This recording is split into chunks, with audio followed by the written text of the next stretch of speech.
महात्मा फुले शेतकरी कर्जमुक्ती योजनेच्या जाचक अटी रद्द करून शेतकऱ्यांना सरसकट प्रोत्साहनपर अनुदान द्यावे या मागणीसाठी महाराष्ट्र नवनिर्माण सेनेने राधानगरी तहसील कार्यालयासमोर आंदोलन केले। अनुदान मिळाले नाही तर तीव्र आंदोलन करण्याचा इशारा मनसेने दिला आहे। नायब तहसीलदार सुबोध वायंगणकर यांना मागण्यांचे निवेदन सादर करण्यात आले।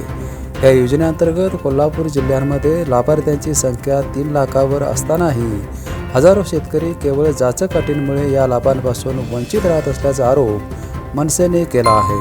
कोल्हापूर जिल्ह्यातील लाखो शेतकरी या लाभापासून वंचित आहेत। याच्यासाठी ज्या शासनाने जाचक अटी लावलेल्या आहेत त्या पूर्णपणे जाचक अटी रद्द करून शासनाच्या वतीने शेतकऱ्यांना प्रोत्साहन अनुदान पूर्णपणे देण्यात यावं। या पद्धतीचं अनुदान शासनाने लवकरात लवकर जर शेतकऱ्यांच्या खात्यात जमा नाही केलं तर महाराष्ट्र नवनिर्माण सेना मोठ्या प्रमाणात आंदोलन छेडल्याशिवाय राहणार नाही। यावेळी जिल्हा संघटक वृषभा आमटे, तालुका सचिव प्रशांत सनदी, जगदीश पाटील, अक्षय पाटील, महेंद्र पाटील, राजेश पाटील, वैभव माने आदी कार्यकर्ते उपस्थित होते। बीपीएनसाठी राधानगरीहून उत्तम पाटील।